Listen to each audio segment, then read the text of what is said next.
Hello guys and welcome back. If this is your first time, I hope you will stay. Espero que te quedes. Although this one is a ESL video, I'm here with my lovely friend. Can you introduce yourself please? Yes, my name's Alex and I live in Albacete. This is my flat. This is my view. Can you see the view? Can you see the view? Right, this video is actually for upper intermediate English or B2. And the topic, which we're completely going to improvise, health and well-being. Health and mental health, rather. So let us begin. I don't have any questions prepared. I feel that this is being a little bit wobbly. So it's a cloudy day. It is quite cloudy. As long as you can see us, that's fine. We're here. Okay, right. So, Alex, how important do you think it is for people to be aware of mental health and looking after our mental health? Well, actually, mental wealth. Mental wealth is a thing. We could talk about that in our next video. Absolutely. No, but I think it's extremely important, above all, to talk about it and to kind of shed light on what it is, and I think nowadays we are talking more about it. It's not such a taboo. Mental health doesn't mean that we're broken people. Absolutely not. Absolutely not. And nowadays there are some very good support networks, and I think like going to the doctors if you break your leg. Sometimes you need to go to the doctors when you're not feeling well or feeling good psychologically. And emotionally. You know, I feel as though we need to take care of ourselves spiritually and emotionally, mentally. All of this is important. How important do you think that it is that we teach our children how to care for themselves, how to look after themselves, and their emotional well-being at school? That question was way too long, but okay. I think, again, really important. And I think kids learn from examples. So things that you can do at home or things that you can teach your kids, taking time for themselves, keeping diaries, for example. My mum always would say, if you're feeling like you don't want to talk to anybody, just write it down. And it does, it helps. And I think it's just kind of giving the kids or your kids the tools for them to kind of like figure out how to get through these different problematic times. Depression, for instance, is one I wanted to touch. A lot of times you hear people say they're depressed, but I don't feel as though we take it as seriously as it ought to be taken. Why is this? Why is it that, when you hear someone's depressed,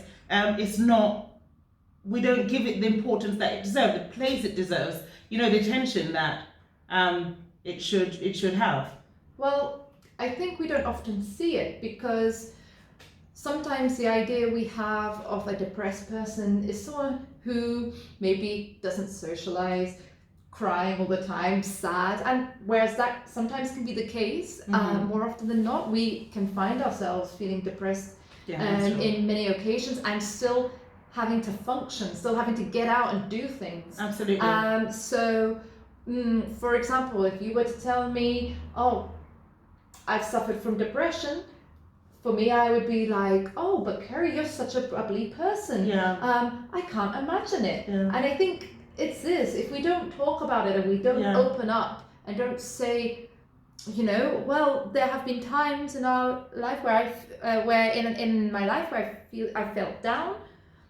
Well, it's very difficult to know, and so that's why I think many people don't take it seriously, or how can you possibly and be how depressed? To recognize it, and we don't know how to recognize the symptoms. We don't know. Look at this comedian. He died a few years back. Mrs. Doubtfire, Robin Williams. I was absolutely shocked when I heard that he'd suffered from depression, you know, the eternal comedian, always making others laugh.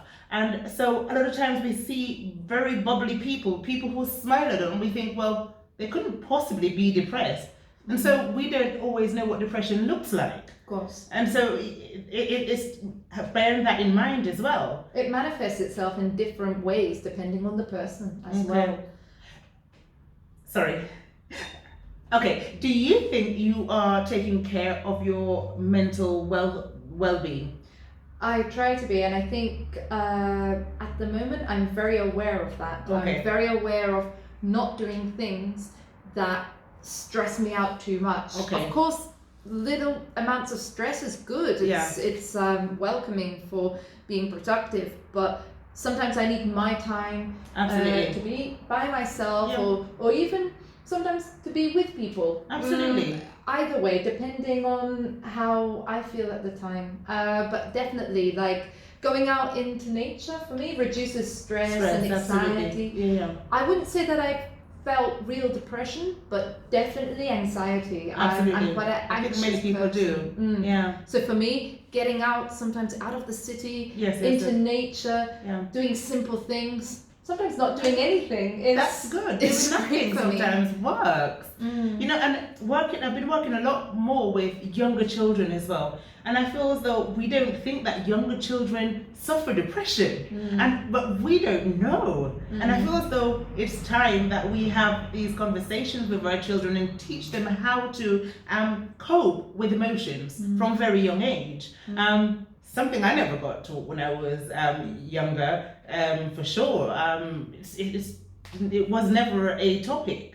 And luckily, I don't think I do suffer from any mental issues or any deep problems. But of course, as you mentioned, I do get anxious at times. I do get down. And you need to watch these things to make sure that they don't develop into more serious issues. You know, and so it's definitely something that I feel as though we need to take care of. Next question, I'm going to go into work, because I mean, for many people, I feel as though work or school, if you're still at school, is one of those things that generate anxiety and stress. What advice would you give to someone who feels as though their work is taking over their safe space, their happiness, it's taking too much away from them? What advice would you give to that person? Well, I think opening up and communicating with someone, it could be a teacher, it could be a family member, some friends. But nowadays in schools, I mean, there are many techniques that we can adopt. One popular technique is mindfulness. Okay. For those who don't know exactly what it is, it's about kind of being aware of the present moment, and it does reduce stress, but it's not the only reason why we would use mindfulness. Okay. It helps us. I mean, they say that for example, if we worry about the future, we become anxious. Anxiety comes from that, whereas depression could be past issues, traumas, problems. So mindfulness, what that helps us to do is kind of not become blank, but to focus on mundane things that we're doing. It could be washing up, it could be driving, but being in the moment. And that actually helps us relieve stress. This is a really good point, and I feel like a lot of us spend so much time worrying about tomorrow, or worrying about what's coming next, instead of actually living the moment. You know, I'm guilty of that. Many of us are. I think everyone at some point of their lives have these kind of issues. And I think it's a normal thing in our day and age, when we live in such a busy world and we have all these things to do.